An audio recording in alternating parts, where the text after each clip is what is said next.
নমস্কার বন্ধুরা, Ramakrishna TV YouTube চ্যানেলের পক্ষ থেকে সকল মা বাবা, দাদু দিদা, ঠাকুমা ঠাকুরদাদা, দাদা দিদি, ছোট ছোট ভাই বোনদের জানাই অনেক অনেক ভালোবাসা, প্রীতি, আন্তরিক শুভেচ্ছা। তো দেখো, আজকে চলে এসেছে আমার শাশুড়ি মা, আমার শালি। ওরা পুরীতে গেছিল, তো অনেক উপহার এনেছে। তো আমাদের বাড়িতে এখন নিরামিষ চলছে, শ্রাবণ মাস। তো কি স্পেশাল রেসিপি আজকে আমি তাদের জন্য করেছি সেটা তোমাদেরকে আমি দেখাবো। তো চলো খাবার টেবিলে, আমার তো খাবার ঘর আলাদা, যেহেতু আমার শ্রাবণ মাস চলছে। তো চলো দেখাই আজকে শাশুড়ি মার স্পেশাল কি রেসিপি। তো দেখো বন্ধুরা, খোলতো ঢাকনাটা, কি করেছি। এই দেখো, আজকে করেছি ভেজ বিরিয়ানি। তো দেখতেই পাচ্ছ। হুম হুম দেখো, অনেকদিন পর ওরা এসছে। পনির টনির, ফুলকপি, আলু টালু দিয়ে আজকে ভেজ বিরিয়ানি করেছি। তো নিরামিষ একদম, পেঁয়াজ রসুন ছাড়া। তো চলো খাবারটা বেড়ে দিই ওদেরকে। দেখতেই পাচ্ছ।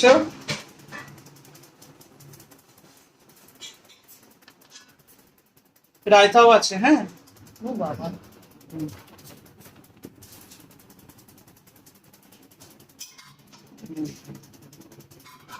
মাখি দে এটা।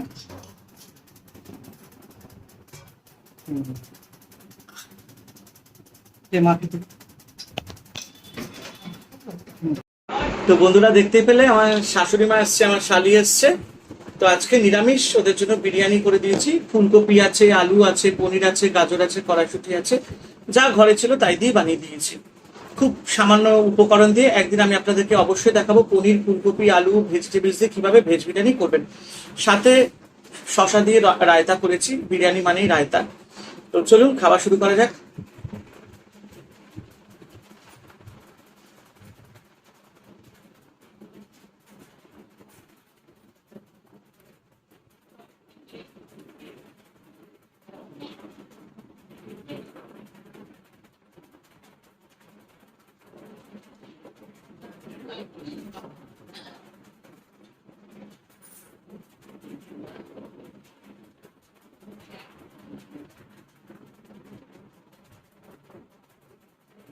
চলো।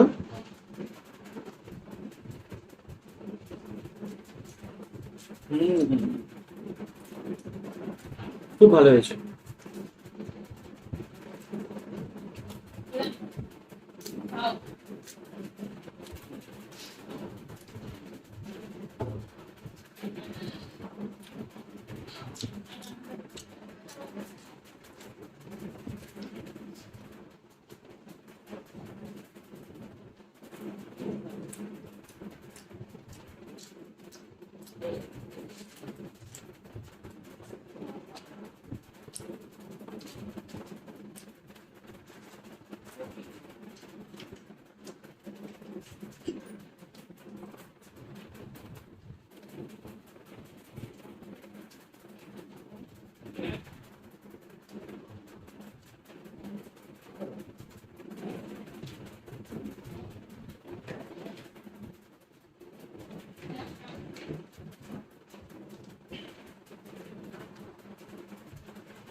কারা কারা ভেজ বিরিয়ানি খেতে ভালোবাসো অবশ্যই কমেন্ট করে জানিও।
মিষ্টি হ্যাঁ কালকে খাবো।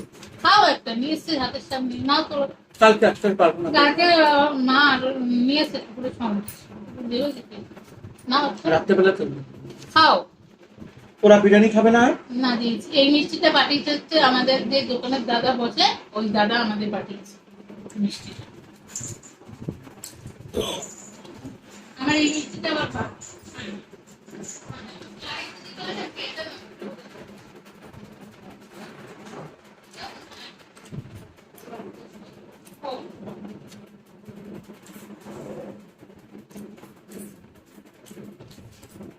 খুব ভালো লাগলো। আর একটাই কথা বলবো, আজকে শাশুড়ি মা আসার আরেকটা কারণ আছে, অনেকদিন দেখা হয় না আমাদের, আমি শ্রাবণ মাসের মধ্যে আছি। আজকে খেতে খেতে বলছি, যারা যারা বলে না যে আমার বউ 15-20 দিন গিয়ে লোকের বাড়িতে খেয়ে আসে, একটা কথা বলি, সবাই সবার ভাগ্যে খায়। এই যে আজকে বিরিয়ানিটা করলাম, এটা আমার ভাগ্যে লেখা ছিল, আমি পেয়েছি। তো আমার বউ তার ভাগ্যে খায়, আমি আমার ভাগ্যে খাই। ভাগ্যে ভগবান যার কপালে যতটুকু লিখে রেখেছে তাই। আর আমার আরেকটা কথা বলে দিই, আমাদের শ্বশুর বাড়ি আছে না, ফুটে বসা পরিবার নয়, ওদের মধ্যে একতা আছে, ওরা জয়েন্ট ফ্যামিলি, আপনারা দেখেছেন। আর মনীষার বাপের বাড়িতে এরকম নয় যে ওকে না খাবিয়ে মানুষ করেছে। ওর জীবনে খাবার অভাব নেই, যেমনি আমার জীবনে খাবার অভাব নেই, ওর জীবনেও খাবার অভাব নেই যে আমাদেরকে 10-15 দিন লোকের বাড়িতে গিয়ে খেতে হবে। তো যারা যারা বলেছে 15-20 দিন ওখানে গিয়ে আমার বউ গিয়ে খেয়ে এসছে, তার হিসাব তো আমি তাকে দেবই। এবং আজকে এই খাবার থালা ছুঁয়ে একটা কথা আমি শুধু বলবো, আমার স্ত্রীকে যিনি রাত্রেবেলা লাইভ করে সমাজের সামনে বলেছেন যে আমার স্ত্রীর চরিত্রে দাগ আছে, তাকে প্রমাণ দিতে হবে। যদি প্রমাণ না দিতে পারে, এই অন্ন ছুঁয়ে আজকে আমি বললাম, এই খাবারের থালায় এটো থালা ছুঁড়ে তার মুখে মারবো আমি। তাকে কিন্তু প্রমাণ দিতে হবে, আমি কিন্তু চুপচাপ বসে থাকবো না, ঠিক আছে? এনিওয়ে, একটাই কথা বললাম, আপনারা নিজেরাও ক্যামেরাতে দেখেছেন আমার স্ত্রী কোনো বাড়ি থেকে থাকেও নি এক রাত্রি, আর আমিও কোনো বাড়ি থেকে থাকি না, ঠিক আছে? কিন্তু যে কথাটা বলেছে তাকে প্রমাণ দিতে হবে, ঠিক আছে? এবং আমার স্ত্রী তার কত খেয়েছে সে খাবার হিসাবটা যাতে সে আমাকে দেয়, যাতে আমি তাকে রিটার্নটা করতে পারি, ঠিক আছে?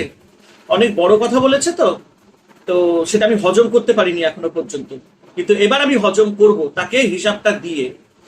তো যতই লাইভ করুক আর যতই ষড়যন্ত্র করুক, মুখে ছুড়ে যতক্ষণ না হিসাবটা দিচ্ছি ততক্ষণ আমি চুপচাপ বসে থাকবো না, ঠিক আছে? ওর মা এসছে বলে আজকে আমি কিছু বললাম না, তবে জবাব পাবে। মা তো সন্তানের ব্যাপারে বাজে কথা শুনেছে, তিনিও চুপচাপ বসবেন না, ঠিক আছে? আমার মা সম্বন্ধ করেছে যে সেই ফ্যামিলিতে নয়, ভদ্র ফ্যামিলি দেখেই আমার সম্বন্ধ হয়েছে, কোনো ছোট লোক ফ্যামিলিতে আমার বিয়ে হয়নি, ঠিক আছে? তো যে কথাটা বলেছে আমার পরিবারের লোক, তার থেকে আমি প্রমাণ ঠিক চাইবো। আমি শুধু চুপচাপ বসে রয়েছি, আমি হিসাব তাকে আমাকে দিতেই হবে। তো চলুন মিষ্টিটা খাই, আমার শ্বশুর বাড়ি থেকে এসছে। সত্যি কথা বলতে, জীবনে আমার বাবা মা আমাকে কোনো কিছুতে অভাব রাখেনি, আর বাবা মা যে দেহত্যাগ করেছেন তারপরেও তাদের আশীর্বাদ আছে। ভগবানও কিন্তু আমাকে কোনো কিছুতে অভাব রাখেনি, না চাইতে ঈশ্বরের কাছ থেকে আমি অনেক কিছু পেয়েছি, এই সমস্ত কিছু ঠাকুরের দেওয়া। কথাটা খুব গায়ে লেগেছিল আমার, আমি এই জন্য হিসাবটা তার থেকে ঠিক চাইবে, এবং ভগবান তার থেকে বিচারটা করবে, আমি বিচার করার কেউ নেই।